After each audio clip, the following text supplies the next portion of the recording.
Hola a todos, muy buenas tardes, ¿cómo se encuentran? Nosotros estupendamente bien, acompañándoles en la tarde de este miércoles y con un programa que hemos preparado que esperamos sea de su agrado.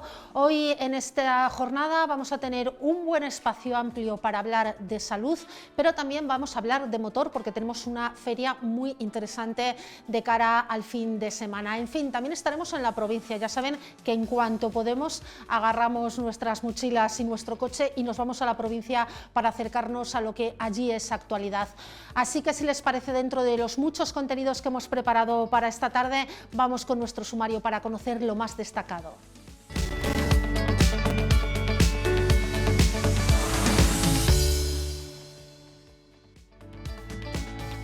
Pues hoy vamos a arrancar el programa con nuestra sección de cerca. Nos vamos a ir hasta Moreruela de los Infanzones.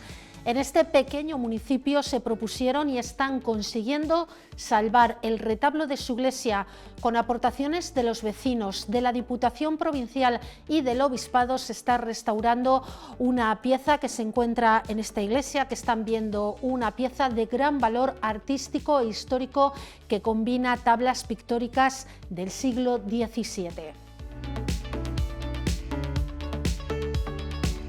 Y como les decíamos, hoy vamos a tener mucho motor. Por una parte, porque vamos a hablar de la cita que tenemos este fin de semana con la Feria del Automóvil en Ifeza. Aquí se van a poner a la venta decenas de vehículos de muchos concesionarios de la ciudad, concesionarios con coches, muchos de ellos kilómetros cero, y también con muchos vehículos de segunda mano o de oportunidad. Y además, hoy tenemos sección de En el coche de papá y ahí la están viendo la que va a ser la protagonista de esta semana. Os vamos a presentar esta joya de dos ruedas, una moto Peugeot Movesa 125. Y en la parte final del programa hablaremos de sanidad. Por un lado, nos van a visitar dos médicos especialistas en los cuidados al final de la vida y los cuidados paliativos. De ello hablaremos tranquilamente a lo largo de esta tarde, pero además nos va a visitar la delegada del Colegio de Podólogos para hablar de los pies planos en los menores, un problema que se presenta cada vez con mayor frecuencia. Casi la mitad de los escolares presenta pies planos. Pues hoy nos van a dar muchos de los detalles y de los consejos que debemos de seguir para cuidarnos esta parte habitualmente tan olvidada de nuestro cuerpo.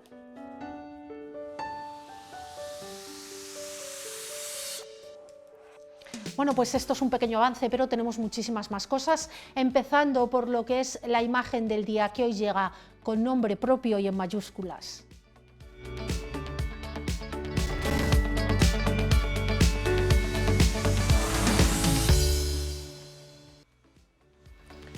Pues la imagen del día y el nombre del día hoy se lo dedicamos a nuestro gran compañero y amigo de esta televisión, al compositor torresano David Rivas, que recibirá el domingo de Ramos en el Teatro Ramos Carrión de Zamora el máximo reconocimiento que otorga la Semana Santa de Zamora. Es el Barandales de Honor del año 2026. Así se decidió anoche en el Consejo Rector de la Junta Pro Semana Santa, que por cierto se celebraba por primera vez en el vivero de empresas de la Cámara de Comercio. David Rivas, ya lo saben, es compositor y además es el compositor que en estos momentos más temas ha creado para la Semana Santa de Zamora, y ahora se le reconoce por toda esa gran aportación que ha realizado y que realiza para la Pasión zamorana. Bueno, pues desde aquí nuestra felicitación para David Rivas, merecido ese Barandales de Honor, también para la Junta Pro Semana Santa por esa elección tan acertada. Nosotros nos vamos con la actualidad municipal, con el cambio de cara de una calle de Zamora.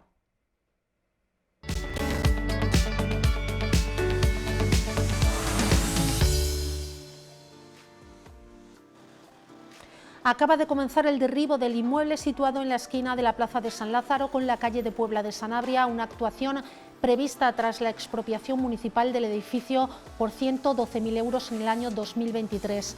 El objetivo es mejorar la movilidad en este punto. Se va a permitir una mayor fluidez en el giro a los vehículos. Ahí se acaba de construir una rotonda y además va a ser también mucho mejor para los peatones porque se va a ampliar las aceras. Un derribo que sin duda va a cambiar la cara de esta zona de Zamora junto a la iglesia de San Lázaro.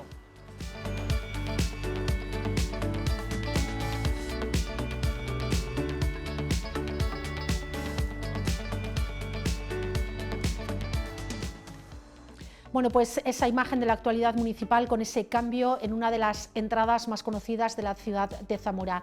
Y hoy además vamos a comenzar también con ese sorteo del Gordo de la 8, ya saben que lo hacemos de cara a las Navidades, que ya es una tradición en esta casa. Bueno, pues a partir de esta semana vamos a comenzar a ver en este programa esos grandes lotes de premios con los que pueden participar con nosotros. A lo largo del programa se los iremos mostrando. De momento hacemos una pequeña y primera parada para publicidad y a la vuelta de cerca nos vamos hasta Moreruela de los Infanzones. Acompáñennos.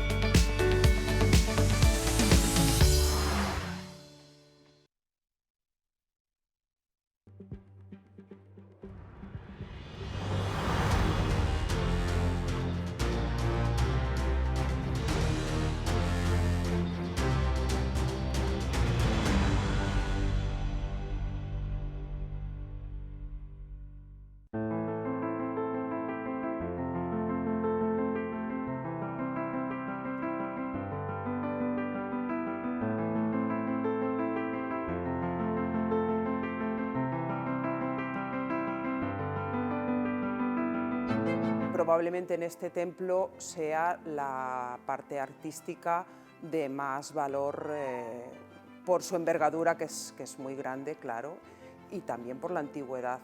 Y durante muchos y muchos años hemos pensado que prácticamente no tenía valor. Cuando nos hemos planteado el reto de restaurarlo, hemos descubierto que su valor artístico era importantísimo.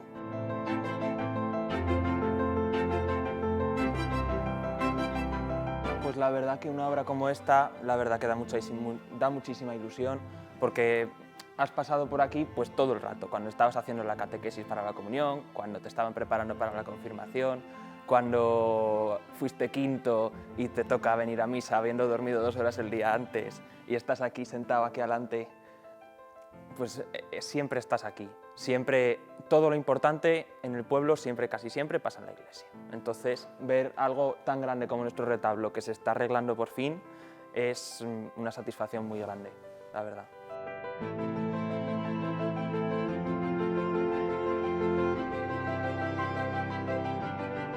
Cuando llegué aquí en primer lugar, una de las primeras cosas que pensé, al ver el deterioro del retablo, dije, para mí esto hay que restaurarlo. Porque a mí estas cosas me gustan, entiendo que forma parte de la identidad del pueblo. El templo ya de por sí es muy bueno, con todas las pinturas que hay en los laterales y las imágenes de una gran tradición, pero faltaba un poco ese toque del retablo. Y me quedó ahí en la mente, y después, bueno, ha surgido pues esta oportunidad que nos brindan también por los convenios que tiene el obispado con la Diputación, y dije, esto es una oportunidad, como muy bien han dicho antes, de poder abordar este gran reto. Pensábamos que no íbamos a ser capaces de poder afrontarlo, porque si el valor artístico es mucho y el tamaño también, pues el importe que podía suponer la restauración también es muy importante. Pero bueno, al final hemos cogido fuerzas, energías, encabezados por nuestro párroco don Manuel, y acudiendo a las instituciones para conseguir ese apoyo económico que de otro lado no hubiera sido posible solamente con la contribución de los vecinos. La parte que ahora ya nos queda de poder afrontar económica nos ilusiona, creemos que con apoyo y arrimando todos el hombro lo podremos conseguir y poderlo volver a ver brillar, puesto que al final es la parte más simbólica de este templo, por donde hemos pasado generaciones durante 2 siglos, todos nuestros antepasados, y lo que queremos es que nuestros descendientes, los del futuro, también lo puedan ver pues ya recuperado y verlo brillar de nuevo.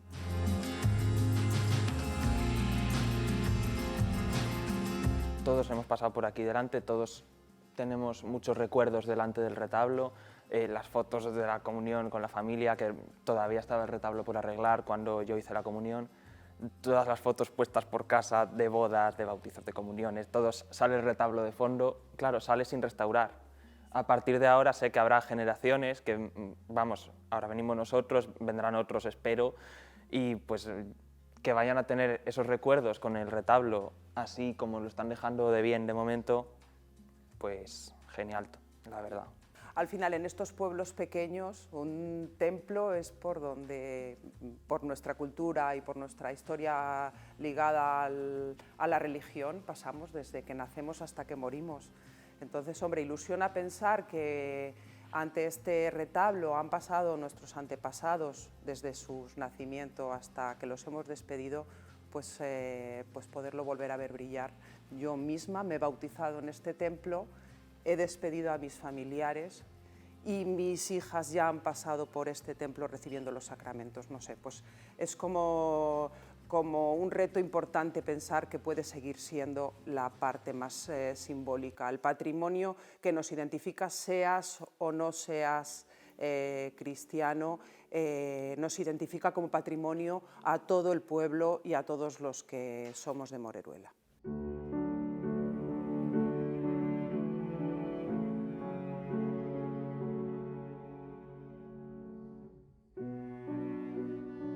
Lleva muy deteriorado muchos años. Yo lo he conocido ya tan deteriorado, no es una cosa de ahora. Lo que pasa es que yo creo que nos parecía que era un reto demasiado ambicioso y que económicamente no íbamos a poder afrontarlo nunca.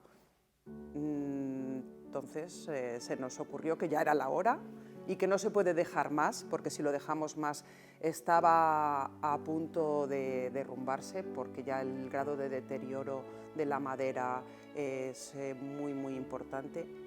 Ahora con la restauración se está descubriendo que estaba al límite del todo, de sujetarse de pie, y o se hacía ahora o no se hacía. No lo podemos dejar para más, porque en los pueblos cada vez somos menos, entonces si no lo hacemos ahora, que somos 300 y poquitos, no lo vamos a hacer más tarde. Todos queríamos ver el retablo restaurado, todos queríamos que nuestra iglesia tuviera una nueva imagen. Muchos ya sabíamos que el potencial que tenía, pues sabíamos que puede ser un reclamo muy grande, que hay gente a la que le interesa muchísimo estas cosas.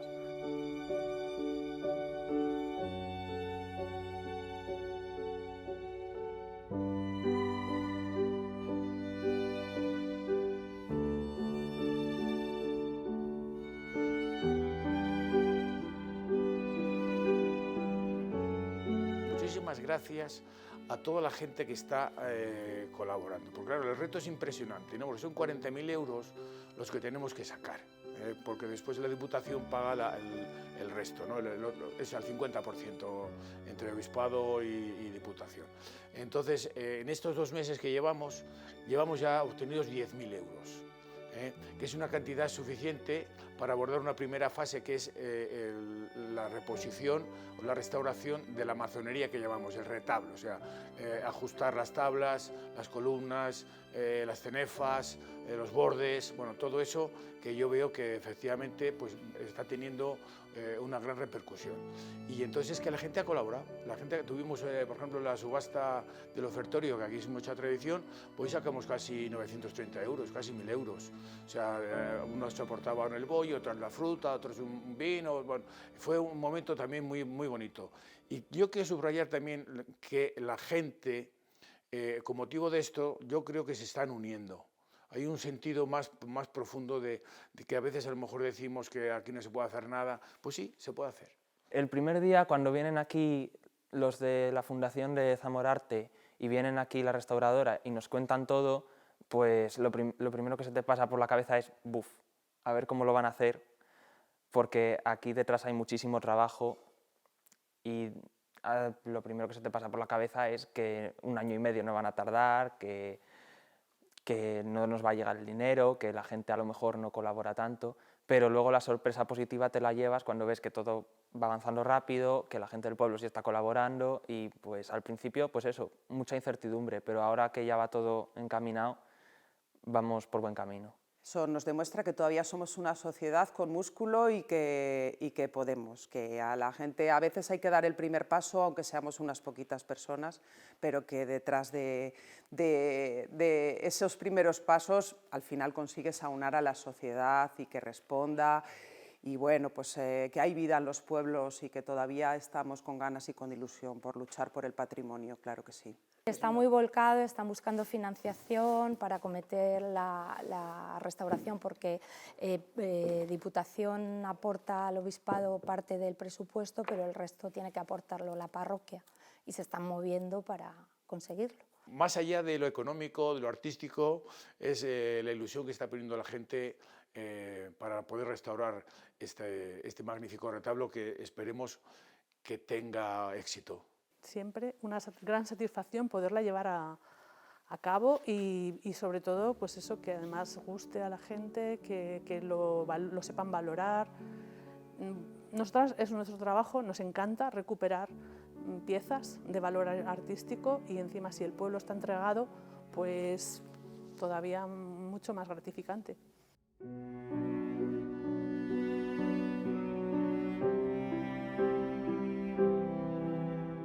Yo empecé a descubrir que este retablo no es un retablo cualquiera, porque está muy bien documentado por varios especialistas y entonces creo que desde el punto de vista artístico va a ser algo revolucionario en la diócesis de Zamora, porque son unas tablas que son anteriores al retablo, que son un apostolado, y esas tablas después fueron recuperadas o ensambladas en un retablo nuevo, porque el retablo es del siglo XVIII, de 1769, y las tablas son anteriores.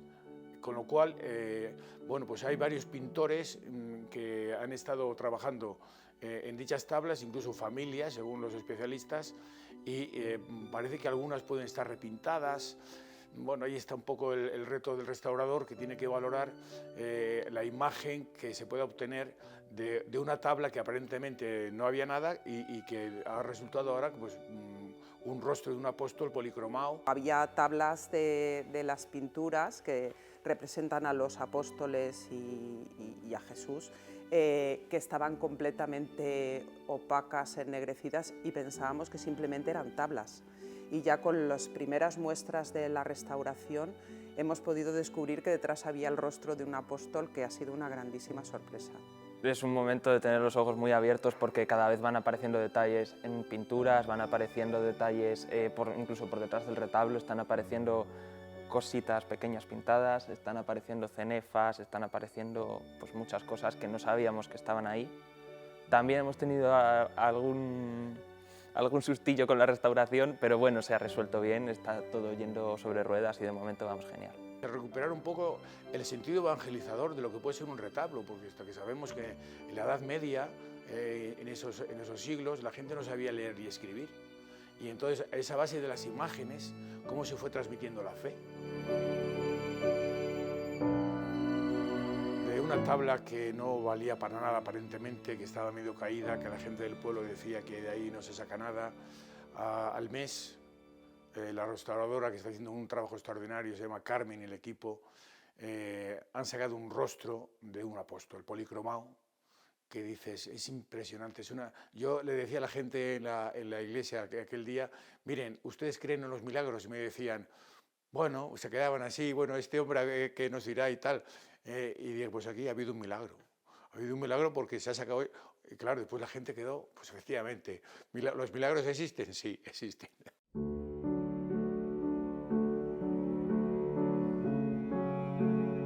La verdad es que nos hemos encontrado con un retablo dorado, el cual estaba bastante sucio. Tiene un oro que, no siendo de mala calidad, está muy poco trabajado, apenas está bruñido, lo cual lo hace muy poroso.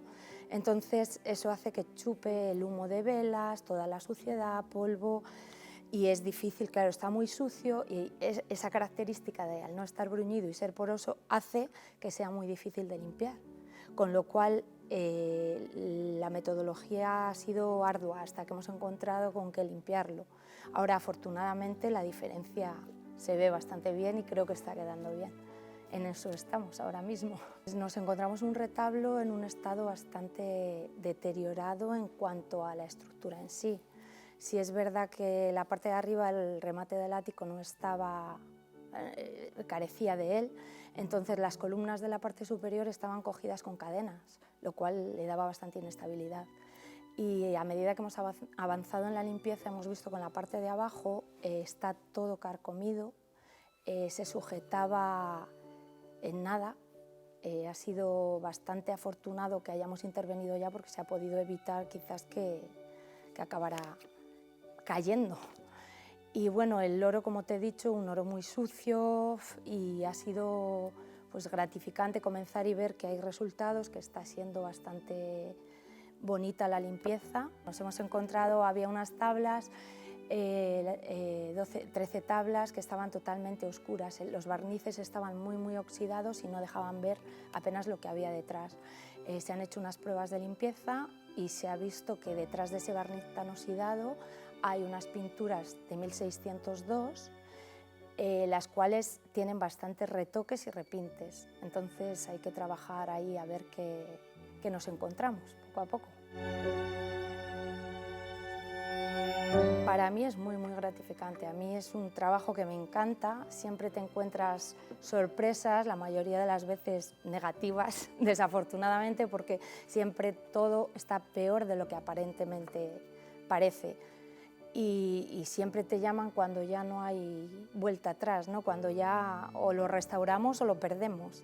Entonces, bueno, pues a mí me llena mucho este trabajo y a ver si podemos seguir en él mucho tiempo.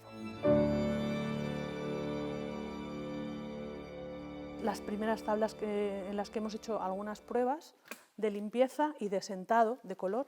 Esto se va a realizar en la segunda fase de la restauración del retablo de Moreruela, y bueno, comenzamos por ella pues un poco para saber a qué nos enfrentábamos, porque todo el pueblo pensaba que detrás de aquellas tablas no era posible que hubiera nada. Entonces pues decidimos hacer aquí una cata de limpieza y bueno, pues empezamos empapelando la obra para no perder nada de policromía y para poderla hacer un sentado de color. Y bueno, pues el cuarto este que veis sin el papel lo he retirado una vez sentado para poder proceder a hacer esta cata de limpieza, en la que bueno, pues apareció, como podéis ver, debajo de toda esta capa de repinte, porque esto todo es un repinte, o sea, esta capa está encima de este cielo azul que se ha hecho en otro momento, y aparte de resinas muy concentradas. Y bueno, pues gratamente encontramos que sí, que había algo, que tenemos aquí a un apóstol, Santiago, por lo que parece.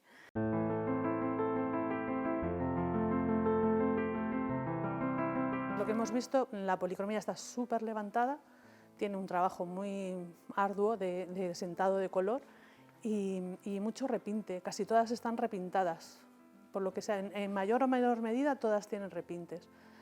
Entonces, pues sí que yo creo que va a ser un trabajo, o sea, que se van a quedar como mucho más claras de lo que se veía, porque aparte del humo y suciedad que tenía, que impedía ver nada, los barnices están muy oxidados y no se ve nada, o sea, prácticamente se veían pues eso, unos fondos negros con alguna cara por ahí, pero con mucho repinte. Esperamos poderles ver la cara a todos los apóstoles y que no tengan muchas pérdidas y que todos esos repintes, pues, sobre todo, que debajo se conserve, porque muchas veces cuando se repinta es porque ha habido pérdidas. Entonces, lo que esperamos es que bueno, se haya repintado porque estaba sucia y debajo podamos recuperar lo que es la pintura original.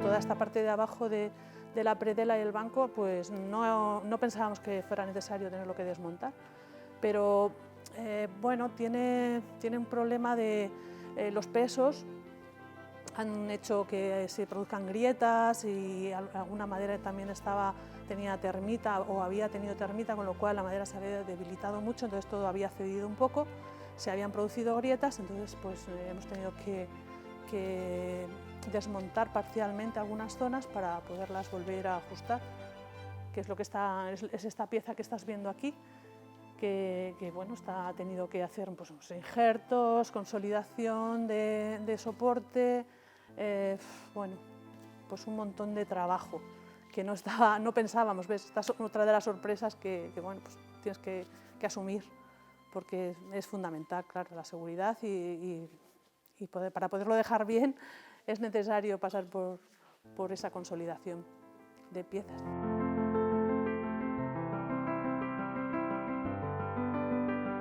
Quiero enseñar una pieza que lo que para nosotros ha sido una sorpresa, porque para encolar, por ejemplo, esta pieza tiene que estar unida con esta, pero para encolar bien he desmontado y nos encontramos con una panorama que está muy mal, no es carcomida, está con termitas.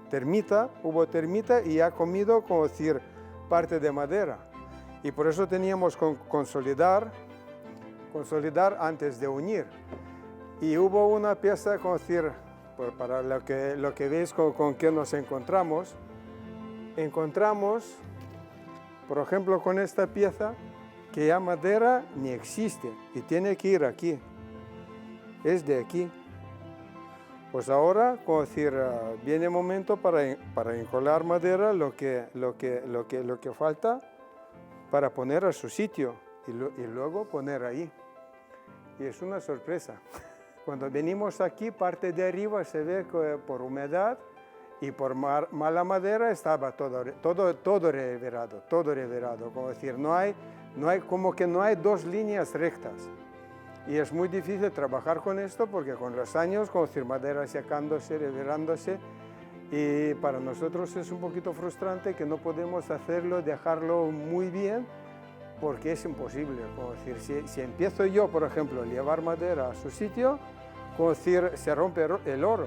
Se hace retablo, se deja unos cuantos años, por ejemplo 10 años, y luego se dora. Madera algo se tuerce. Los doradores hemos encontrado en muchos sitios las grietas entre las piezas con tela de lino, encolada, para tapar grietas y luego encima dorar. Y si ahora está desprendido, es que no puedo yo llevar a su sitio, porque si llevo madera a su sitio, ya se queda trapo como sobrante. Y para nosotros este es un poquito problema que no podemos dejarlo bien, porque parece que ya en 18 les faltaba madera seca, y han hecho de madera de lo que tenía. Ha cedido por madera ya que se ha debilitado, ha cedido parte del retablo y se ve que esta estructura está un poquito inclinada, incluso las molduras, que tiene que tener 90 grados y están cerradas, ya están ha cedido y se ha abierto. Pues esta parte voy a tener que hacer unos ganchos a la pared, con unos tensores y cables, subir para quitar peso, para que luego cuando se monte otra vez la predela, que no haya peso y no deforma la madera, y ya se queda te voy a decir, hay que hacer retablo colgado. Vamos a dejar esta parte que cuelgue, no apoye. Porque en realidad madera para este peso que hay, esta estructura es débil. Hay que fortalecerla, y lo que vamos a hacer.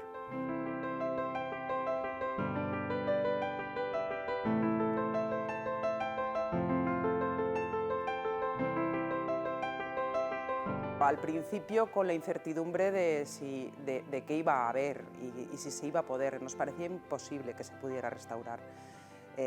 Las especialistas nos han dado luz y nos han enseñado enseguida que obviamente había detrás una maravilla artística, pero los miedos de conseguir la financiación, la incertidumbre de si conseguimos llegar, lo que hay detrás o qué podemos ir descubriendo, pues eso también nos produce un poco de intranquilidad. Pero es verdad que la gente ha respondido muy bien, la gente está ilusionada, y que a medida que se van descubriendo esos pequeños tesoros, pues da mucho ánimo. La gente está colaborando económicamente y eso también nos da la tranquilidad de saber que se va a conseguir. Pues poco a poco, viniendo a lo mejor cada mes o así, más o menos, cuando te coincide para venir, y vas viendo poco a poco los avances. Por ejemplo, yo la última vez que lo vi, lo de arriba, lo dorado de arriba, no estaba dorado. y me he llevado la sorpresa al entrar aquí hoy, de que arriba ya el retablo está empezando a lucir. Tal y como está estructurada, se ha colocado el andamio dentro del retablo, hemos adelantado el altar unos metros, y lo únicamente que cuando hay celebración el domingo, pues hay unos encargados que se encargan de poner y quitar las sábanas para evitar el polvo, se limpia un poquito y demás. O sea que el culto sigue igual. Y si hay, por ejemplo, algún funeral, pues exactamente lo mismo, no hay ningún problema.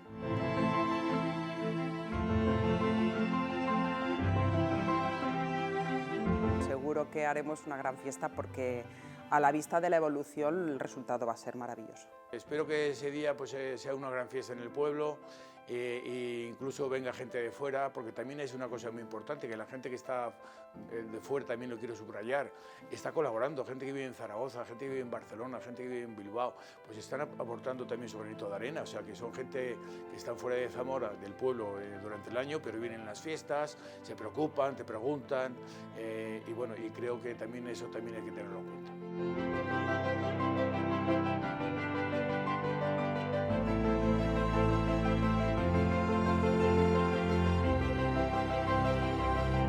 Hay que tomárselo como una oportunidad para demostrar que los pueblos siguen vivos y que no hay que dejar olvidar lo que hay, ni que estamos aquí y que podemos luchar, claro que sí. Aquí siempre tenemos que demostrar que somos un pueblo unido, que si queremos hacer algo, no hay nadie más cabezota que nosotros para conseguirlo.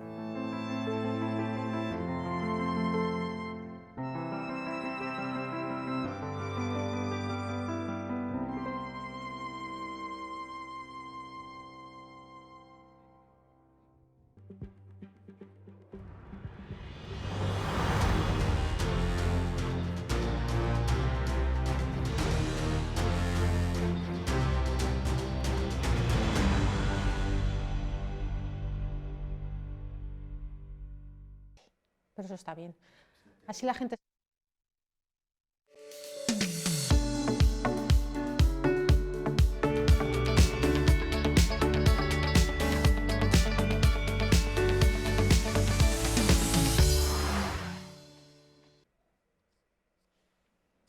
Bueno, pues aquí continuamos. Después de darnos esa estupenda vuelta por Moreruela de los Infanzones, vamos a ponernos en mundo motor, porque vamos a hablar enseguida de la Feria del Automóvil que se va a celebrar este fin de semana en Zamora, pero antes nos acercamos con el coche de papá a una de esas motos clásicas, una Movesa, una Peugeot Movesa 125. Pablo Carretero, como siempre, nos acerca a ese mundo de las dos ruedas.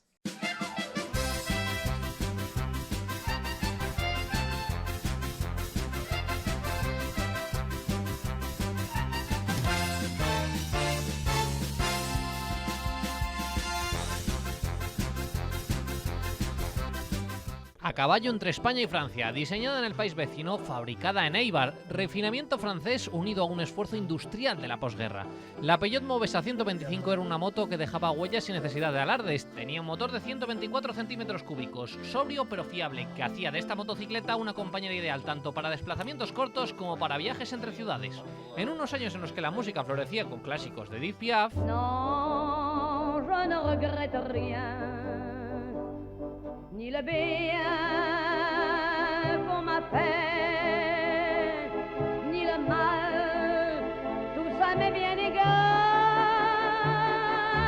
No. Esta Peugeot se abría paso como un vehículo sólido, bien hecho y, ¿por qué no?, elegante. Una moto que transmitía esa nueva energía de un país que empujaba hacia la modernidad.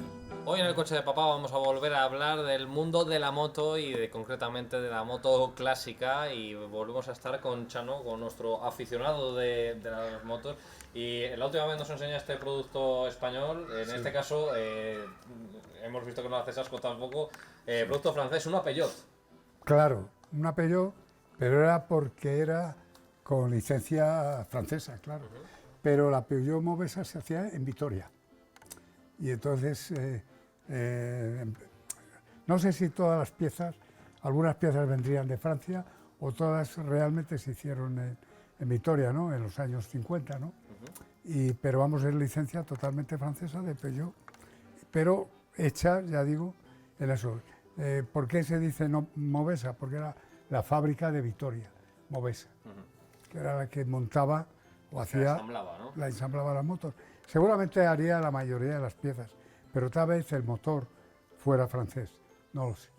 Y entonces es una moto de pequeña relativamente, hoy día más, pero entonces, bueno, una moto de estas características, que era de 125 centímetros cúbicos, pues bueno, corría a 70, ya, en fin, para 2 personas, que bueno, pues dentro de lo que cabe era esa industrialización que se hace después de la guerra. Estamos hablando ya de la posguerra un poco más larga, pero realmente es cuando se empieza un poco a modernizar el país en vehículos para trabajar, ¿no?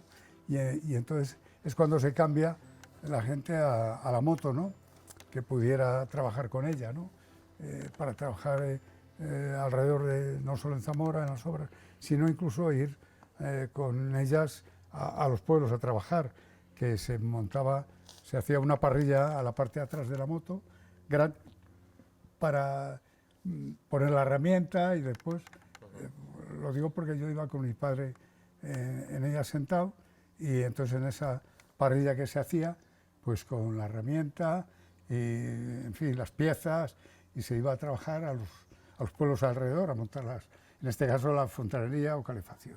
Sí, íbamos a trabajar. Claro, que se utiliza también para trabajar, y en este sentido también que nosotros ahora con las motos actuales tenemos muy claro pues Claro. eso, las maletas y cómo se llevan. En el caso en las clásicas también lo podemos ver. ¿De qué año es? El año 57. Del año 57, o sea, esta moto ahora mismo tiene 68 años actualmente, y claro. como el primer día, te has cuidado mucho, ¿no? No, sí, estaba pues bueno, rozada, lógicamente, los cromados estaban un poco ya picados, rozados, y bueno, pues se desmonta, se restaura toda ella otra vez, las llantas también estaban, quieras o no, oxidadas, pues también se restaura todas ellas, y se van, bueno, pues los escapes, en fin, todo ello, para quedarla pues un poco en origen. En la media tampoco hace falta una restauración, ¿cómo decir?, al 100%. Yo creo que hace falta quedarla con una pátina también del tiempo, ¿no? A mí por lo menos me gusta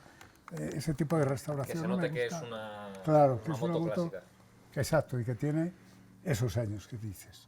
Eso es, a mí me gusta eso, esa pátina de los años, ¿no?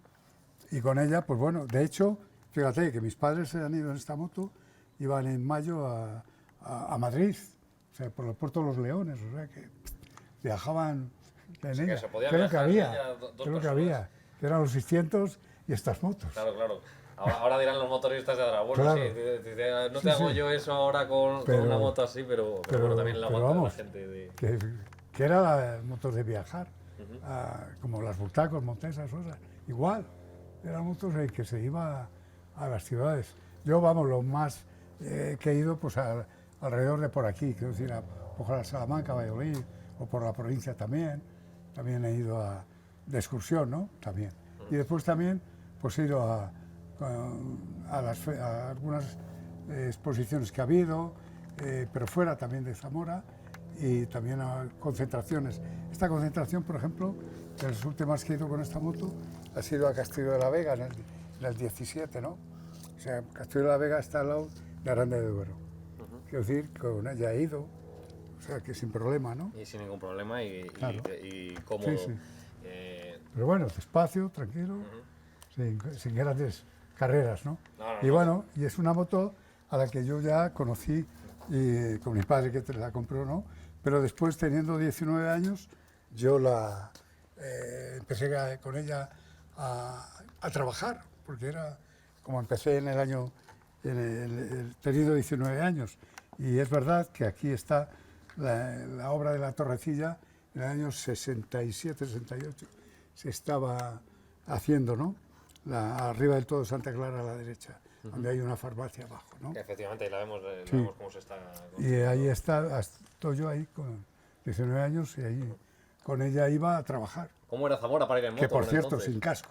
Ah, sí, bueno, eso te toma, son cosas que quiero decir, ¿qué hacía sin casco? Bueno, Pues no. eran otros tiempos. Es No se que llevaba lo del no se casco. llevaba, bueno, se empezó a poco tiempo a exigir casco, pero también se decía que el que quisiera que lo llevara, o sea que tampoco, bueno, se empezó a llevar. En principio voluntariamente y después ya se exigió, ¿no? Y es matrícula Zamora, pues aquí está la matrícula. También o sea, muy, decir, muy curiosa porque claro, matrículas de este original, estilo ya... O sea, es una Zamora de la 2438, o sea, del año 57. Una auténtica maravilla, como estamos diciendo. Pues, hemos visto, hemos conocido un poco, pues bueno, les hemos hablado un poco de la moto y ahora lo que vamos a hacer es centrarnos un poco en cómo es esta moto, en cuáles son sus características y vamos a continuar viéndolo con la colección de Chano.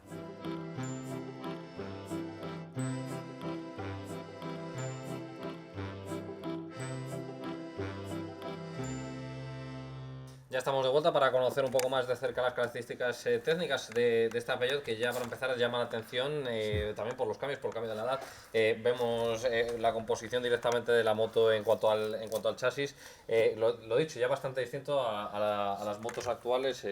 Chano, vemos el guardabarros precioso de la moto de la rueda delantera. Sí, es un guardabarros mucho mayor que coge más la rueda, ¿no? que la cierra más. Hacia la rueda del barro, ¿no? Hacia andar, ¿no? En la carretera, ¿no? O sea que en ese aspecto está bien.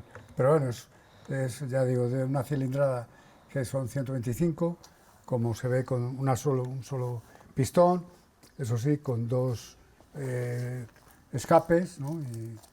y los dos silenciadores, y en cuanto a velocidad son 3 velocidades, o sea, 3 marchas son lo que tiene. ¿Qué viene a correr? Pues sobre 70, más menos, ¿no?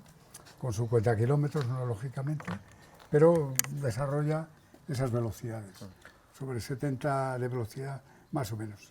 Bueno, una moto que... Para esa época que estamos hablando, que son motores de los años 50, que son unos motores pobres. Hay que pensar que no hay motores de mucha más velocidad. Claro, ¿no? en esta época tampoco habría, no alcanzarían tampoco más y no, lo dicho, no. Moto para ciudad, pero también, también quiero decir, también para viajar, como había dicho, ¿no? De hecho viajaban, no solo trabajábamos con ellas, sino que también era un medio de transporte de ir a alguna ciudad, ¿no? O sea, que quiero decir que en este caso, bueno, mis padres iban a Madrid, yo pues alrededores, Zamora y alguna ciudad cerca. También fui. Pero después ya, como últimamente ya hay concentraciones clásicas de motos, pues he estado, bueno, en Santander también he estado en ella, en la Alberca también por allí, rodando, o sea que después la llevaba a varios sitios.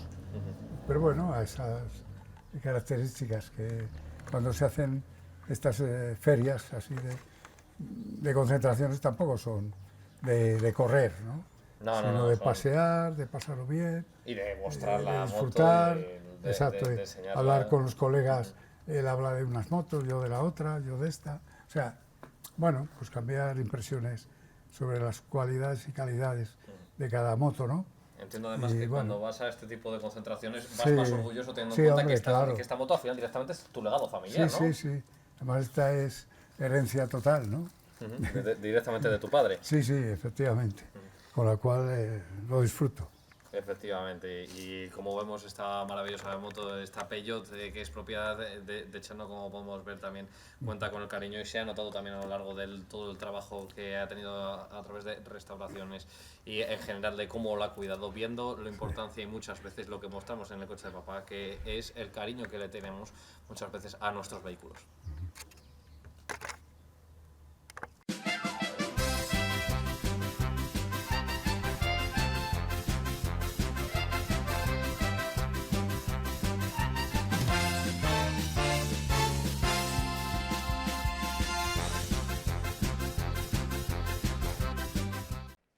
Y como decíamos, después de ver esa moto antigua, es el momento de hablar de coches, porque este fin de semana tenemos una cita en Ifeza desde este viernes 21 hasta el domingo 23. Se celebra la Feria del Automóvil, una cita ineludible, llevamos ya muchos años con ella, pero en los últimos años es verdad que se ha consolidado y si están pensando en comprar un coche es desde luego una de las mejores citas que tienen bueno, pues a la vista en los próximos meses. Para hablar de ello, para hablar de esa feria nos acompañan esta tarde presentar. Raúl Álvarez, buenas tardes. Hola, buenas tardes. Raúl es el jefe de ventas de Palausa. Correcto. Y también está con nosotros Richard Hernáez, buenas. Hola, buenas tardes. Que es el gerente de Zamora Importa. Correcto. Dos de las personas que estáis al frente de esta feria que nos encontramos este fin de semana en Zamora.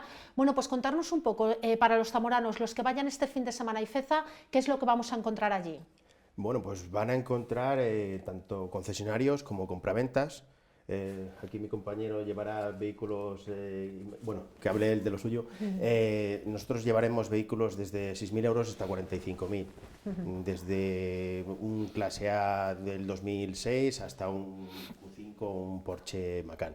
En cualquier caso, siendo Zamora Importa, doy por hecho que son coches de segunda mano, coches de ocasión. ¿Un poco qué tipo de coches es el que vendéis vosotros? Bueno, pues el vehículo de ocasión de toda la vida, desde...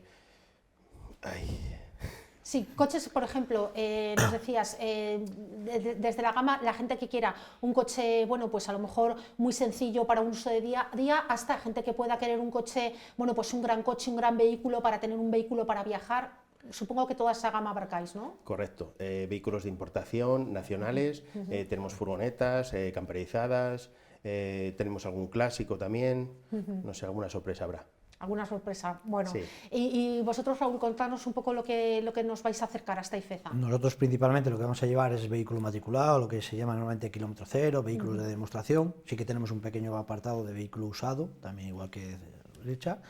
Y lo que vamos a llevar principalmente es eso, coche que está matriculado y no tiene kilómetros, o con muy poquitos porque son de uso nuestro, de gerencia, de vendedores, principalmente lo que vamos a encontrar. Y luego sí, el amplio abanico de precios, que en nuestro caso ya vas un poquito más arriba, puedes arrancar desde los 15.000 euros hasta los 50.000, lo que podemos llevar nosotros, de todo tipo de vehículos, desde utilitarios, vehículo industrial, vehículo también más premium, o sea, podemos tener de todo. Es decir, que cualquier zamorano que en cualquier gama se esté planteando necesito un vehículo, o simplemente, es verdad que también hay mucha gente que le gusta ver los coches, que disfruta viendo vehículos, ¿no? Para cualquiera de los dos perfiles es una cita buena. Es muy buena, es muy buena, es una buena oportunidad. Como estamos casi a final de año, supongo que para vosotros, para los que trabajáis con la venta de vehículos, sea también una manera, bueno, pues de ir cerrando año, de ir cerrando capítulo, y de esos coches, supongo, por ejemplo, los kilómetros cero que nos decías, bueno, pues vamos a terminar de sacar determinados coches, con lo cual la gente se puede encontrar buenas ofertas. Sí, vamos a encontrar buena oferta porque nosotros tenemos que dar unos objetivos, unos cupos y hay coche que tenemos que sacar, entonces va a haber unos descuentos importantes que queremos que la gente vaya a descubrirlos allí. No vamos a deciros, pero va a haber, como dice Richard, va a haber sorpresas, va a haber buen precio. Y para esas personas que a lo mejor no necesitan comprarse un coche, pero le gusta el mundo del motor, le gusta acercarse, bueno, pues muchas veces ver esos coches de alta gama que simplemente te gusta disfrutarlos, verlos, ver cómo funcionan, un poco cuál es la más alta gama a la que podemos acceder y que vamos a poder disfrutar. Bueno, pues nosotros llevamos Audi, Mercedes, BMW y Porsche en alta gama. ¿Y qué tal salida tienen esos coches en Zamora? Pues se venden, pero no es lo mismo que vender un utilitario de 6.000 o 8.000 euros. O sea, se venden pero más despacito, más a cuentagotas que los coches que usamos a diario, ¿no? Más despacio, pero bueno, afortunadamente la gente en Zamora tiene dinero y se quiere gastar el dinero en un buen coche. Sí. Sí. ¿Qué se vende más habitualmente? No sé si seguimos decantándonos por la gasolina, el gasoil más antiguo, si el coche eléctrico está entrando con mucha fuerza, un poco ¿qué es lo que más ventas tiene en estos momentos? Yo particularmente lo que más vendemos son gasolina, diésel, y estamos empezando con el tema de los híbridos. Pero va despacio. En híbridos en Mercedes sí que tenemos una buena oferta, pero a nosotros nos cuesta vender todavía híbridos en vehículos de ocasión. Imagino que mi compi... Yo tengo mejor suerte y nosotros estamos apostando mucho por la hibridación. El coche eléctrico va entrando, aunque la gente se crea que no, está entrando y muy fuerte. Sí, es verdad que el tema del etiquetado está siendo muy demandado, mucha gente ya está con etiqueta eco, etiqueta cero. Aquí en Zamora los coches eléctricos hay una cosa que no la gente lo utiliza mucho. Tenemos 22 puntos de carga gratuitos distribuidos por todo Zamora. O sea, puedes ir a Valladolid, que no los tiene, Salamanca, sí. no los tiene. La verdad es que vas por Zamora, ahora que hay muchos puntos, es verdad que pasas por la ciudad y hay determinados puntos, y yo siempre los veo con coches, ¿no? Cuando te dice la gente, no, todavía le cuesta, digo, pues yo por lo menos en los aparcamientos veo siempre que están llenos, ¿verdad? Y son gratuitos, o sea, es que decir, no, es gratis. Entonces, si lo tienes, lo puedes utilizar y hay mucha gente que lo está descubriendo y se está acercando. Y el tema del híbrido sí está funcionando bastante bien. Aún así, la gasolina y el gasoil siguen ahí, quiero decir, siguen teniendo su cupo. Es verdad que además en una provincia donde la provincia tiene tanto peso, parece que a lo mejor es verdad que a los pueblos cuesta más llegar con el tema eléctrico. No sé si lo veis así o cómo está siendo en la provincia de Zamora. La cultura nuestra es de diésel. Aquí diésel. La ventaja, que ya casi nada se fabrica en diésel, ¿vale? Entonces es muy complicado ya coger un coche nuevo diésel. Casi todo ya es o gasolina o híbrido. Y gasolina, pues sí, para toda esta gente que todavía le da miedo, incluso un coche híbrido normal que le da miedo, pues hay todavía algo en gasolina. Más allá de los coches, para la gente que tiene que trabajar, por ejemplo, nos decíais que teníais furgonetas, no sé, supongo que vosotros también. Sí. La gente que se dedica en Zamora, que necesita el vehículo para el trabajo, ¿qué tipo de vehículo busca? ¿Qué se vende aquí en Zamora? Nosotros principalmente lo que vendemos son furgonetas de 3 plazas para el pequeño autónomo, pequeñas empresas, y bueno, también estamos tocando bastante el tema de las camper. Desde el COVID la mentalidad cambió y la gente lo que se quiere es el fin de semana a la playa, a desconectar y se está vendiendo Y en tu bastante. propio vehículo que no necesites, ¿verdad?, de entrar en esa otros independencia locales. y esa libertad que te da el coche para poder dormir al lado de un río, de una playa. Qué bueno, o sea que eso también se está vendiendo en Zamora. Sí, también se vende, Tiene sí. tirón. ¿Vosotros qué tipo de furgonetas para la gente que más trabaja? Bueno, el vehículo, claro, lógicamente los furgones. Furgón desde un furgón pequeño, una Berlingo, un Partner, hasta llegar a una Boxer y una Jumper, que ya hablas ya de 13, 15, 16 metros cúbicos para transporte. Por ejemplo, los que vemos de Seur o de reparto urbano, pues serían ellos. Y luego lo que es el vehículo industrial pequeño, pero en plan turismo, porque ya no se fabrican monovolúmenes al uso. Ya ahora antes había monovolúmenes, ahora ya no existe. Ahora, ¿qué pasa? Que todas las marcas lo que han hecho, la Peugeot Partner, la Opel Combo, o la Citroën Berlingo, o la Ford Tourneo, pues lo que hacen son 5 plazas y se venden mucho a familias para uso como turismo. Y luego ya pegan el salto a un pequeño mueble cama para camperizarlo, como dice él, para un inicio de fin de semana, o ya una grande para poder transformarla y hacer una vivienda. En general, ¿qué tal funciona esta feria? Porque decíamos al principio, lleva ya muchos años, supongo que lleváis años acudiendo. ¿Qué tal de ventas? ¿Los zamoranos se acercan, les gusta y compran o solamente se acercan a ver? Hay de todo, pero principalmente sí que hay gente que se guarda porque sabe que esta feria está y va a feria. De hecho está que a nosotros, por ejemplo, en concesión, el paso de exposición, este mes ha bajado un poquito y la gente que ha bajado dice, pero tenéis feria, la gente ya está informada de que va a haber feria, entonces están esperando y te dicen, bueno, ¿y qué vais a llevar a la feria? ¿Qué descuentos tenéis? Y si me espero a la feria, ¿qué precio me vas a dar? Entonces sí que yo creo que es un buen momento y la gente lo aprovecha, ¿eh? Sí. ¿Vosotros lo notáis también? A nosotros nos pasa igual, de hecho esta semana de momento no hemos vendido nada, está la gente esperando a ver qué vas a llevar a la feria porque por las ofertas es normal. Muy bien, bueno, pues nada, solamente nos queda recordarles a los zamoranos en Infeza todo el fin de semana, ¿verdad? Desde el viernes hasta el domingo. Por la tarde, sí. Desde el viernes por la tarde hasta el domingo, horario de mañana y de tarde, se pueden acercar todo el fin de semana, ¿no? Correcto. ¿Nos aconsejáis que vayamos cuanto antes, no saque el domingo a última hora, no nos quede aquello que nos gusta? Por supuesto. Siempre hay gente que a primera hora de la feria entra a buscar el chollo. Claro, habrá gente que tendrá echado el ojo a algún vehículo y vaya directamente, ¿no? Hay operaciones que se cierran a primera hora La primera hora. A la primera hora se cierran muchas operaciones de gente que viene buscando algo. Bueno, pues nada, recordárselo a los zamoranos, que la tenemos ahí todo el fin de semana, para los que necesiten un vehículo, que seguro que ya lo saben, y para todos aquellos que disfruten del mundo del motor. Gracias por acompañarnos esta tarde, que vaya estupendamente bien la feria. Muchas gracias. Gracias a vosotros.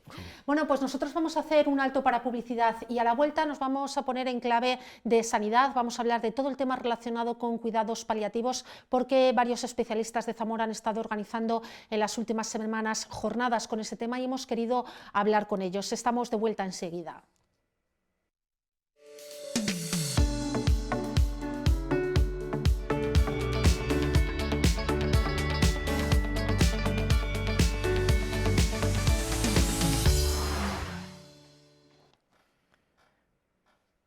Pues continuamos en la 8 Zamora para hablar de un tema que también está de actualidad, porque en estos días se han estado celebrando y se están celebrando en Zamora una serie de talleres y jornadas titulados Conversaciones al final de la vida, una cita muy interesante para hablar de estos temas que parece que todavía nos cuesta hacerlo, y dos de las personas que son responsables están tarde con nosotros y es importante que nos ayuden a conocer, bueno, pues los recursos de los que disponemos en Zamora, en la provincia, para hablar de esa cita, como decimos, de esas conversaciones Conversaciones al final de la vida. Ambos son médicos.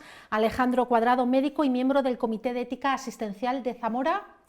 Fuiste miembro del comité. Ahora estoy jubilado y no soy de nada. Muy bien, pero bueno, los médicos, como decimos, siempre médicos. Siempre, efectivamente. Muy bien, muy buenas tardes. Y también está con nosotros Francisco Luis Centeno, que es médico y máster en cuidados paliativos.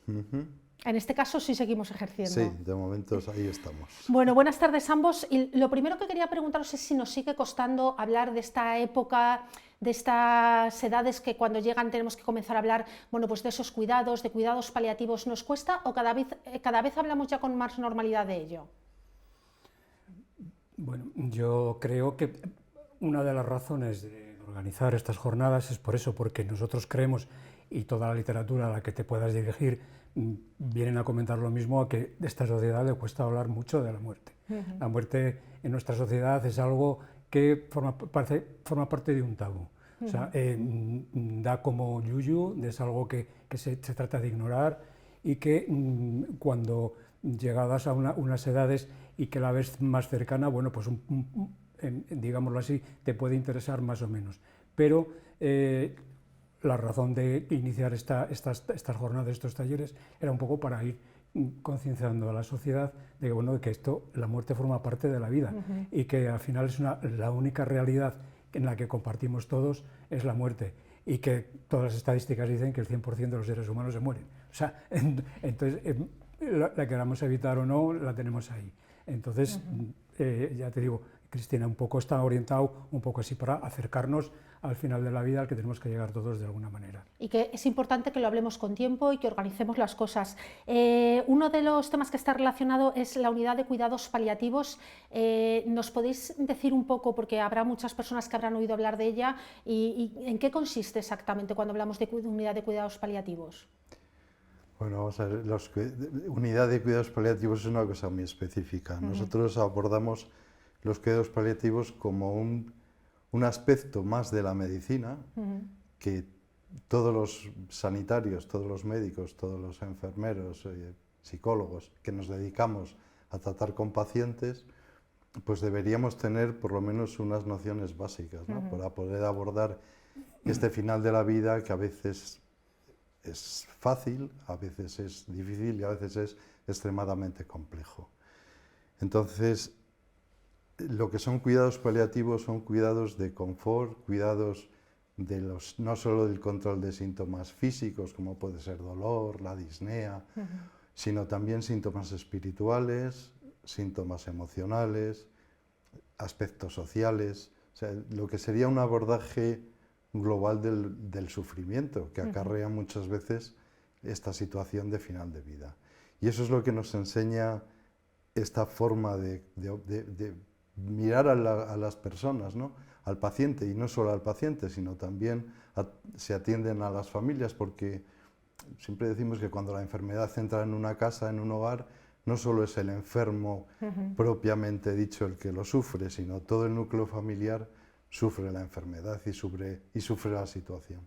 Entonces, los cuidados paliativos nos enseñan a cómo ayudar, cómo abordar y cómo facilitar una muerte digna en el mejor sentido de la palabra.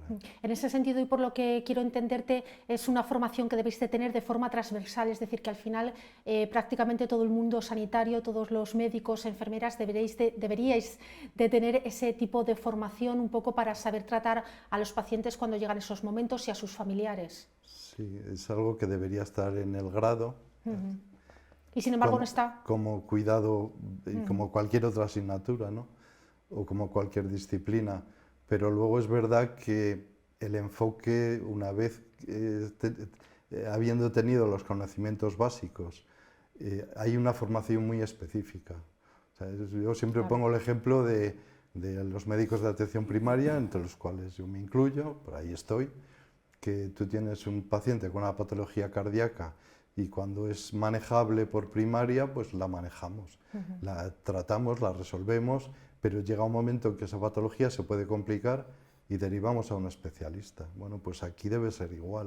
O sea, hay un nivel básico que todos deberíamos tener para tratar a las personas en situación de final de vida, pero cuando las situaciones son complejas, los síntomas son complejos, pues hay que acudir a alguien que tenga una formación específica y una formación, y que es uno de los problemas que tenemos, que es que no hay una formación reglada, la formación es altruista, o sea, tú haces si te interesa el tema, te costeas un máster y te procuras una formación, pero debería ser algo reglado, debería haber un área de capacitación o un área de especialización para seguir esos pasos que hemos comentado, como en el otro caso, ¿no? Como el caso del problema cardiológico. Es muy complicado cuando llega el momento de hablar con un paciente. Claro, vosotros en el momento que detectáis que, bueno, pues que estamos entrando en una fase de esos últimos momentos de la vida, supongo que es muy complicado hablar con los pacientes. Para eso necesitaréis también formación. Claro. Cuando yo hice el máster en medicina paliativa, y era médico de atención primaria, cuando tú te formas en estos aspectos, no es difícil, digámoslo entre comillas, el control de síntomas como el dolor, que tiene sus dificultades, o la disnea, la fatiga. Lo más difícil es las habilidades de comunicación. Las habilidades, el dar malas noticias o ir progresivamente estableciendo un feedback con el paciente y la familia, inclusive, porque todo forma un mismo espectro, para ir adentrándose en ese momento. Y ocurre que dependiendo de cada proceso de las enfermedades, los cuidados paliativos nacieron para los pacientes oncológicos, para los pacientes con cáncer, allá por mediados del siglo pasado, en los años 60, pero luego se ha ido viendo que hay otro tipo de enfermedades que también son tributarias de beneficiarse del impulso y la ayuda de los cuidados paliativos.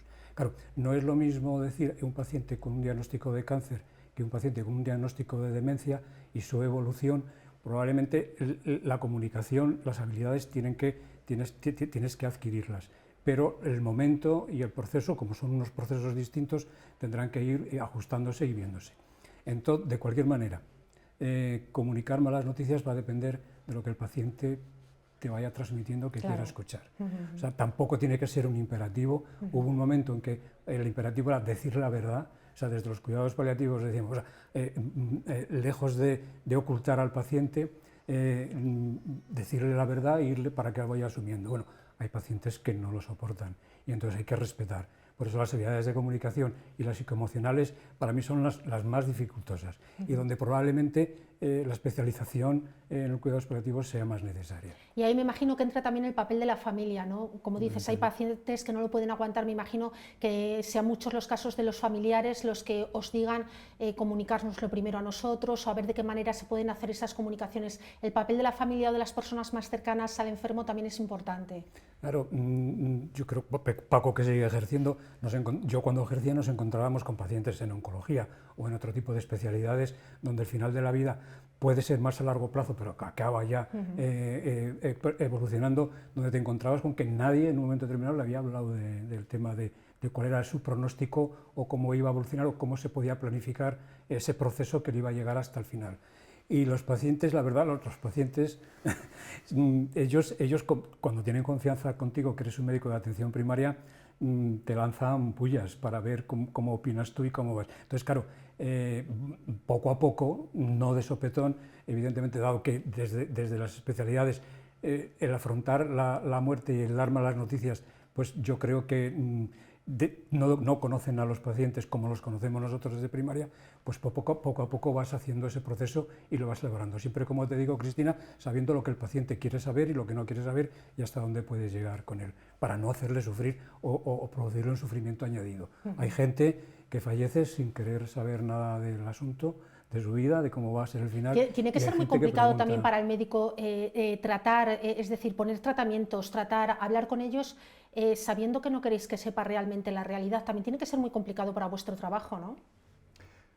Pues sí, y además hay veces que antes comentabas el aspecto de la familia, que tienes que tratar o abordar también los problemas familiares. Por ejemplo, hay un caso muy típico que llamamos conspiración de silencio, en el cual todo el mundo sabe lo que pasa, pero nadie quiere hablar de ello. El paciente está relegado, sufre por un lado, la familia sufre por otra.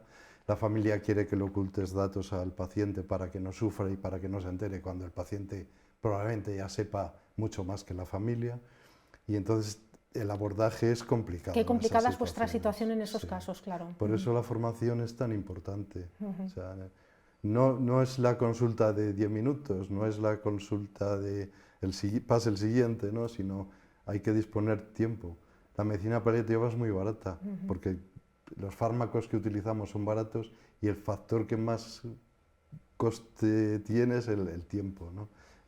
Entonces, no se necesitan grandes recursos hospitalarios ni maquinarias complejas, sino factor humano, personas preparadas con tiempo, y la medicación es muy poquita. Yo creo, perdona, yo creo que uno de los hándicaps, que lo ha dicho Paco, es el del tiempo. O sea, porque además yo creo que no somos conscientes que el tiempo del enfermo no es el mismo que el del médico. Claro. El tiempo del enfermo es otro.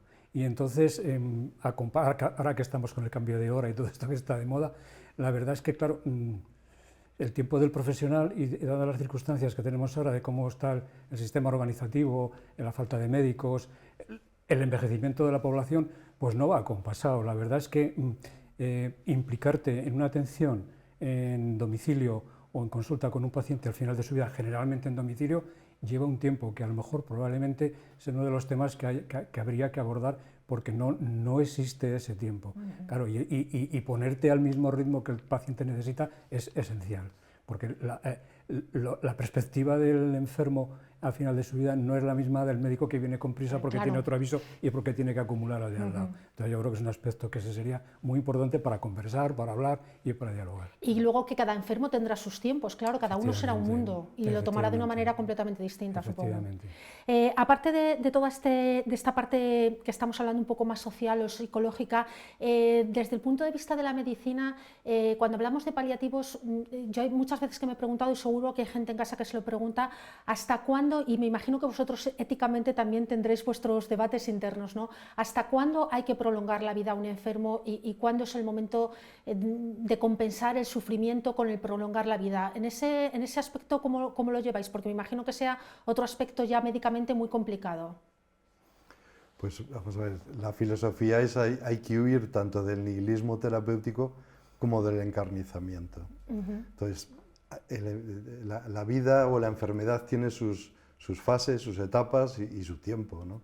Yo creo que la base es que no hay que prolongar el sufrimiento, no hay que prolongar la vida. Hay que abordar los aspectos fundamentales de control de esos aspectos físicos, emocionales, afectivos, pero nunca con esa intención de decir prolongar la vida. Yo creo que la vida no hay que prolongarla, sino hay que ensancharla. Hay que darle calidad y no cantidad. Y eso es la base de los cuidados paliativos, ¿no? Los aspectos de confort y de calidad. Claro, yo te contestaría, si me permites, sí, por supuesto, desde la perspectiva.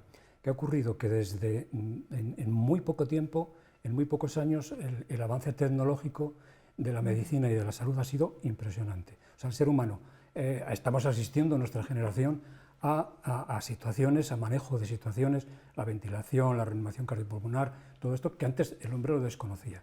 ¿Qué ocurre? Que en esa circunstancia los profesionales en general hemos sido formados para curar y para hacer y para intervenir. O sea, entonces llegar un momento donde hasta aquí, decir hasta aquí es éticamente admisible, no seguir para adelante, tiene sus dificultades. Entonces, claro, tiene que ser después de una toma de decisiones que son complejas y con unos protocolos. Claro, uno de los talleres, si tú te has dado cuenta, es lo de las instrucciones previas. O sea, los médicos, o el avance tecnológico y el imperativo tecnológico, y lo que todos creemos que puede hacer por nosotros la tecnología, porque evidentemente cuando nos diagnostican de algo que puede tener o que se vislumbra que puede ser algo que acabe en fatalidad, en nuestra muerte, pues es muy difícil de asimilarlo. Pero claro, también el imperativo tecnológico de nuestra sociedad, que creemos que todo lo puede solucionar, pues hay alguna manera tiene que haber alguna manera de pararlo. Y nosotros, con el derecho a la autonomía que tenemos, utilizando de las instrucciones previas, podemos también, de alguna manera, ayudar a los profesionales en tomas de decisiones difíciles. Cuando tú has preguntado, cuando llega un momento, ¿qué momento hay que parar? Bueno, pues nosotros con este documento podemos ayudar a esa deliberación de los pacientes y además a que se respete nuestra autonomía y hasta dónde nosotros, dadas unas circunstancias determinadas, queremos que lleguen nuestros tratamientos y nuestros cuidados. Es un poco por donde... Y ahí entrarán también las últimas voluntades del paciente, supongo, ¿no? que ese documento, o bien porque esté por escrito, o bien porque lo sepa la familia, sea importante y os guíe un poco por dónde tienen que ir esos últimos momentos. Exacto, vamos a ver, el documento de instrucciones previas, que se llama testamento vital o documento de voluntades anticipadas, porque cada sitio aquí en Castilla y León se llama documento de instrucciones previas.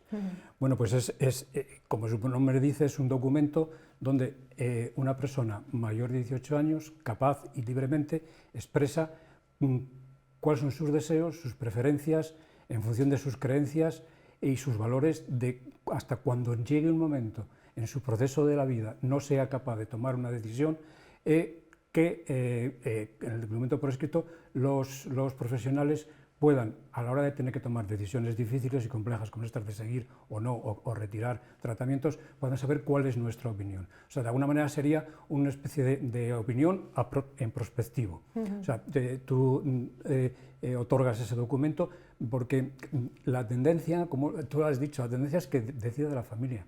No tiene que decidir la familia, tiene que decidir la persona. ¿Qué ocurre? Que si tú en una conversación normal has podido decir a tu familia, a mí cuando llegue un momento, en una circunstancia, pero claro, cuando llegan esos momentos hay tal impacto emocional que en un caso de tu marido, tus hijos, bueno, pues la situación de tomar decisiones está muy mediatizada por ese impacto emocional y puede que los tres o los dos no estén de acuerdo. Os den instrucciones contradictorias y que no estén de acuerdo con la de los profesionales. Entonces, si tú tienes un documento por escrito, otorgado y registrado, ayuda muchísimo, primero a ti. O sea, claro. Evidentemente, es primero que te va a ayudar. No sé, en caso de duda, o como decís, si hay distintos puntos de vista entre la familia y el paciente, si al final ese documento es el que prevalece, si prevalece lo que digan en el último momento, si vuestra decisión al final es la última, un poco cómo es esa toma de decisión.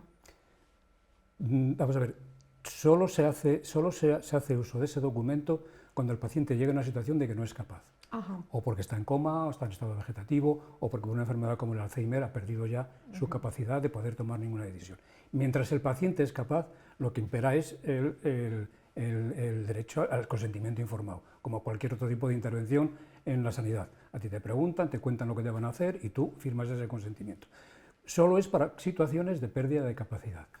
En ese momento es absolutamente vinculante para los profesionales. Y la familia no debe de interferir ni influye para nada. O sea, lo que esté registrado y lo que esté puesto en el documento es lo que prevalece. Es lo que prevalece. Cuando hablamos de esos cuidados paliativos, es verdad, lo habéis comentado en un momento, que parece que siempre pensamos en el cáncer, pero decías que hay más enfermedades. Un poco, ¿cuál es la prevalencia de las enfermedades que necesitan ese tipo de cuidados especiales?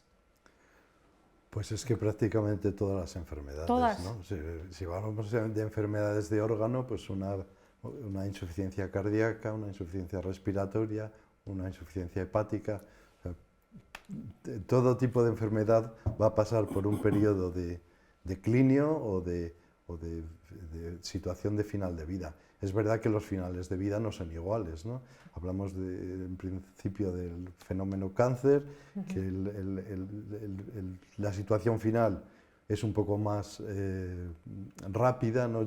Son pacientes que se van manteniendo hasta que llega un momento en que hay una quiebra y llega el momento del final de vida o el fallecimiento. En unas insuficiencias de órgano, el final de vida es mucho más pausado, con situaciones de crisis y vueltas atrás, aunque nunca recuperan las mismas capacidades que tenían previamente. Es como una escalera, ¿no? Entonces depende mucho del tipo de enfermedad, también por supuesto del tipo de paciente, de la persona. Pero que no hay una prevalencia. O sea, prevalencia es que casi todas las enfermedades, salvo las vasculares, que son muertes fulminantes o accidentes o tal, lo demás todo va a tener un declive que nos va a llevar a necesitar en mayor o menor medida de cuidados paliativos. Y hablamos mayoritariamente de gente de edad mayor, lo digo es verdad, por el envejecimiento propio de la población y lo que decíais antes de que cada vez vivimos más años también debido a todos los avances médicos, o también en esas unidades os habéis encontrado a veces que por motivos de distintas enfermedades entra gente joven. Pues sí. También. Hombre, la lógica es que cuanto más mayor más probabilidades de enfermar, pero hay mucha gente joven, por ejemplo, hay un fenómeno que hoy además parece ser que ha habido una dotación presupuestaria, que son los pacientes con esclerosis lateral amiotrófica, ¿no? Que tienen un declive importante en poco tiempo y que van a necesitar de cuidados paliativos. Entonces, bueno, pues... Puede haber personas de cualquier edad, aunque lo normal es que sean mayores, ¿no? Efectivamente. Bueno, y de hecho, otra de las unidades que están surgiendo son las unidades pediátricas de cuidados paliativos, porque hay muchos niños. Es verdad que mayoritariamente son niños con enfermedades oncológicas, pero bueno, no hay una edad. Lógicamente, a mayor edad, mayor probabilidad de tener más procesos y más enfermedades, pero no hay una edad como tal. Muy bien, pues Alejandro y Paco... Solo me gustaría hacer un detalle. Por supuesto que sí. Yo quería que quedara aquí un poco consistente esta idea. Los cuidados paliativos no son para el final de la vida. Empezaron siendo para el final de la vida. Pero ahora mismo se ha visto que los cuidados paliativos son para cualquier tipo de enfermedad que vaya progresando y de una manera se utilizan los cuidados paliativos.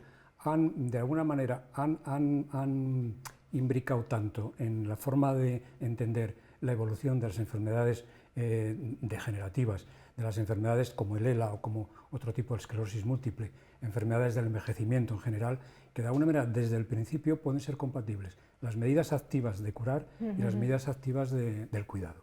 Entonces no me gustaría que quedara asociado, que ¿verdad? quedara asociado, que no solo para el final, que no asociemos, están paliativos porque se está muriendo. No, o sea, esa es la realidad que vivimos, pero la tendencia es a lo otro, ¿de acuerdo? Pues agradezco mucho la aclaración porque es importante. Cosa, hay una máxima que es curar a veces, pero cuidar y acompañar siempre, ¿no? Entonces, pues agradecemos esas dos aclaraciones que además yo creo que también nos ponen un poquito la nota positiva y de esperanza en un tema que, como decimos, siempre es complejo y difícil a veces incluso de hablar de él públicamente. Os agradecemos también a los dos, Alejandro y Paco, que hayáis organizado esas jornadas y que estáis al frente, bueno, pues de esas jornadas para que la sociedad zamorana cada vez vaya conociendo más, bueno, pues esos servicios de los que disponemos, y en cualquier caso yo creo que siempre tenemos los médicos de atención primaria especialmente cerca para que podamos hablar con ellos, cada uno con el nuestro, de este tipo de necesidades, ¿verdad? Sí, correcto. Muy bien. Gracias a los dos por vuestra Cristina. visita, y nosotros, como siempre, continuamos, hacemos una pequeña pausa para publicidad y continuamos.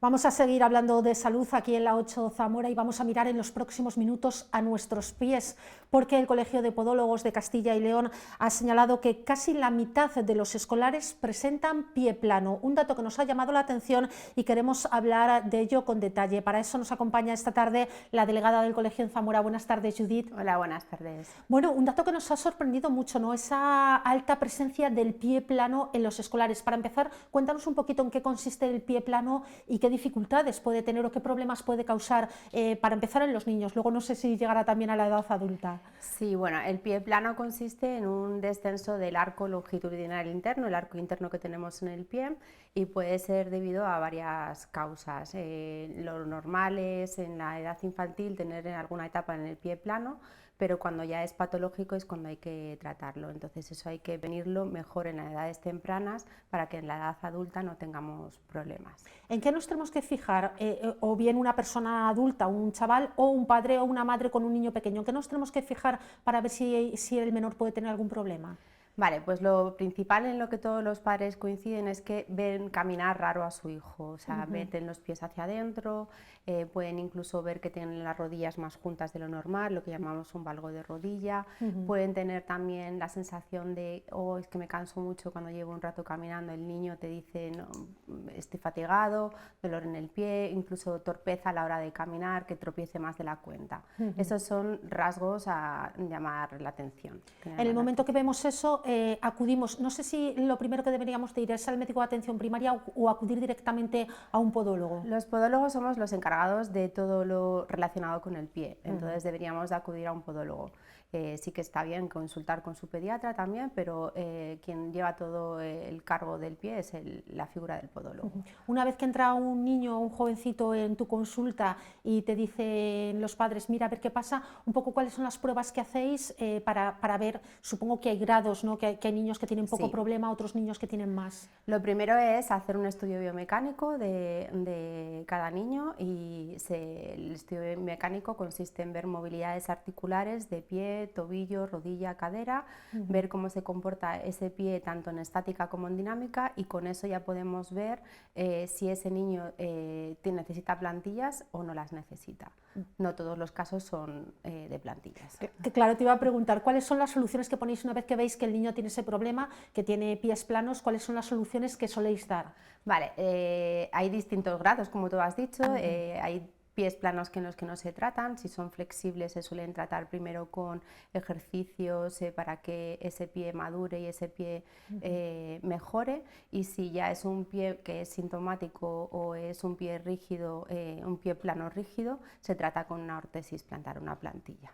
¿Vale? O sea que si al niño se lo vemos o se lo encontramos prontito, simplemente con ejercicio se puede corregir. Hay algunos que sí, hay que valorarlo. Cada caso es individual y hay que valorarlo, pero sí que es verdad que se le manda una pauta de ejercicios o incluso acudir al fisio, y también depende de la edad del niño, porque hay veces que simplemente con la madurez de la edad mejora, pero hay que valorarlo. Siempre ante cualquier momento, cualquier duda, hay que acudan al podólogo. Cualquier caso, es verdad que siempre decimos, ¿no? Cualquier caso es único y particular y lo tenéis que tratar como eso.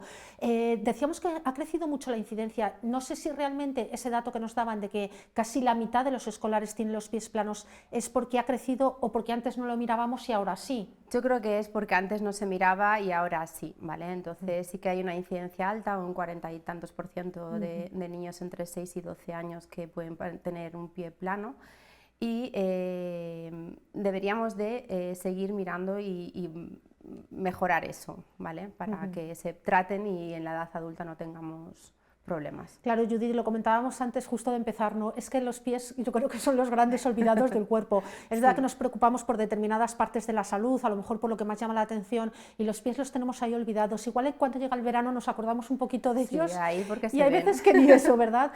Los tenemos muy olvidados a los pies y deberíamos de cuidarlos y de mirarlos más. Exacto, sí.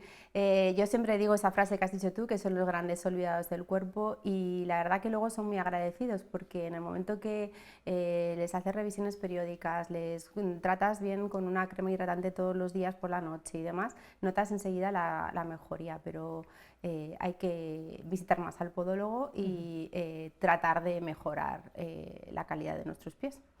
En el caso de los niños, estaba pensando, con el caso de los pies planos, ¿les supone algún tipo de problema? Estaba pensando, hacer deporte, salir a correr, ¿para ellos en su día a día les puede suponer algún problema? Sí, como te he comentado antes, hay muchos niños que se quejan de que se cansan mucho, otras veces vemos que al correr el niño es como un poco torpe, que se tropieza bastante, o que incluso empieza a haber problemas en las rodillas al hacer determinados deportes. Entonces sí que es conveniente vigilarlo, pues eso, para que los problemas no aumenten. Claro, en esos casos el deporte les puede ayudar, o al contrario, mientras que no se solucione el problema, un deporte lo puede agravar. Estoy pensando en que la mayoría de los niños juegan al fútbol, o quiero decir, al final los niños suelen hacer mucho deporte. El deporte siempre es bueno para todo, ¿vale? Y sí que es verdad que, bueno, a lo mejor determinados deportes en determinado momento no es conveniente hacerlos, pero siempre es bueno que el niño ejercite y la musculatura se vaya fortaleciendo. Y ya te digo que si no es con una órtesis plantar, siempre se mandan ejercicios pues para fortalecer tibial posterior, o bueno, ya dependiendo de cada niño se individualiza el tratamiento. Judith, ¿qué tenemos que fijarnos a la hora de comprar el calzado para los menores, para que sea un calzado bueno, que les siente bien al pie? Porque es verdad que no siempre todo el calzado, hay veces que estaba pensando a lo más barato, pero da igual el precio. ¿Qué nos aconsejas cuando vamos a comprar calzado para que sea bueno para los pies? Para los niños, principalmente que tenga una suela flexible, porque el pie del niño tiene mucha sensibilidad, ayuda al crecimiento propioceptivo del pie. Y luego tenemos que tener un buen contrafuerte que nos sujete ese pie, pero no lo ferulice, no lo obstaculice a los movimientos. Cordones o velcros para que ese calzado quede bien atado a nuestro pie, y luego punteras anchas, redondas, cuadradotas, para que los dedos estén bien estirados y que no tengan eso. Y luego es muy importante también la longitud del pie, o sea, del calzado, porque los niños crecen muy rápido. Es mejor, yo siempre digo que es mejor tener pocos y de su número que muchos y que se nos queden enseguida pequeños, ¿vale?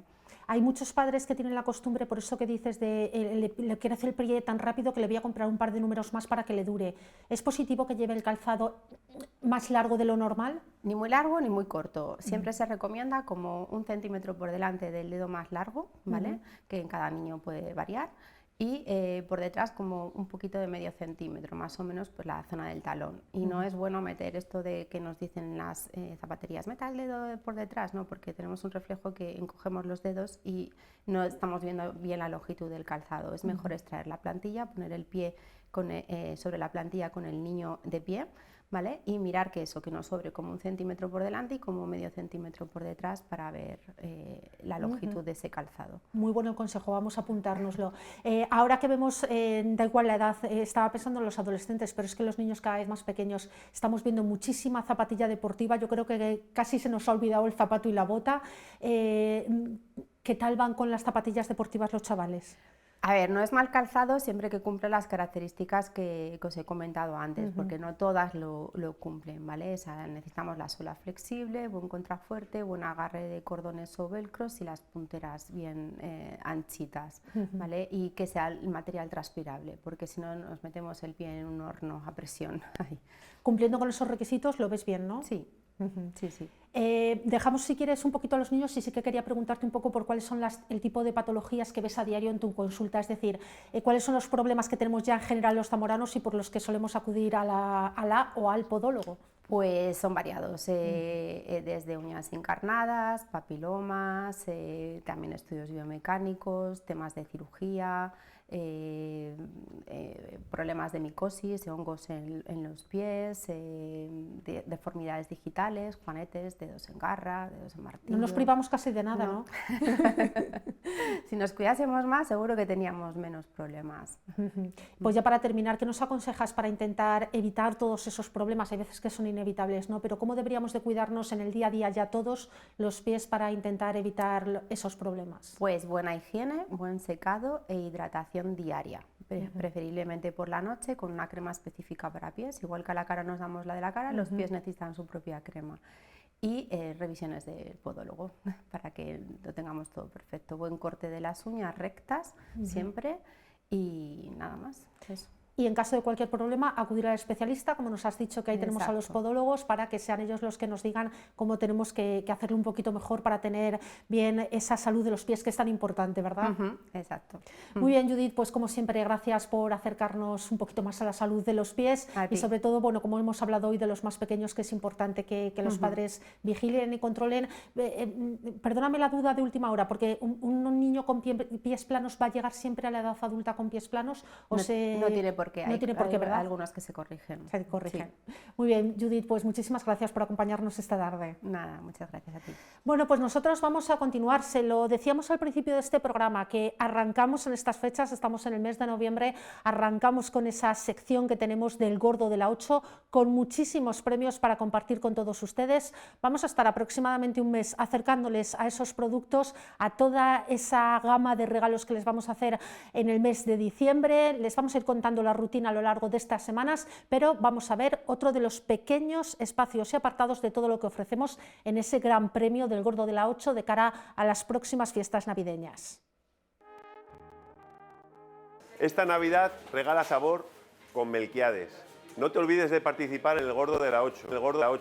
Zamoranos, muchas gracias por este estupendo año. Os deseamos una feliz Navidad. La Ruta del Vino de Toro regala en este Gordo de la 8 Zamora una experiencia para vivir el enoturismo en estado puro. Una noche de alojamiento para 2 personas, con visita con cata a una bodega y visita al Museo del Vino. Desde la Ruta del Vino de Toro os deseamos una Navidad repleta de vino y alegría. Hola a todos. Otra vez la Clínica Dental Cifuentes va a participar en el Gordo de la 8. Este año vamos a volver a regalar una limpieza dental con el mejor equipo que hay en el mercado, con la tecnología GBT, que ya llevamos varios años utilizando. Mucha suerte. Desde La Flaca este año participamos en el Gordo de la 8. Aportamos un vale de 60 euros para que vengáis a disfrutar de nuestra gastronomía y solo desearos suerte y que paséis unas felices fiestas. Desde Milar Morillo os animamos a participar en el Gordo de la 8, donde colaboraremos con una televisión 32 pulgadas, Smart TV y tecnología QLED. ¡Feliz Navidad y próspero Año Nuevo! Desde Mis Cuentos Infantiles participamos un año más en el Gordo de la 8. En este caso colaboramos con una cesta de cuentos escritos por mí, por Sandra Alonso. Así que nada, deseamos que paséis muy buenas fiestas y mucha suerte.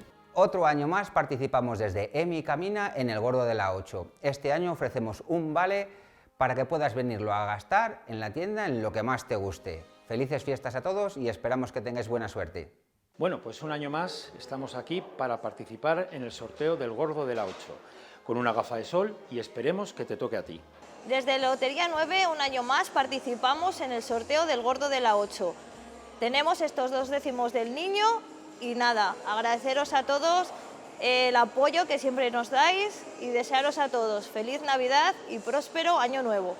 Y una Navidad más, el Gordo de la 8 con Punto Ahorro, el gran premio, este pedazo de televisor 50 pulgadas para que nos veas a lo grande. Y ojo, no acaba aquí, televisor y un vale de 100 euros para gastar aquí en Punto Ahorro, ¿verdad, Esther? Efectivamente, con nueva ubicación de Punto Ahorro, Candelaria Ruiz del Árbol número 28. Os esperamos y mucha suerte. Ya lo sabéis, manda tu mensaje, mándalo y gana muchos premios con el Gordo de la 8.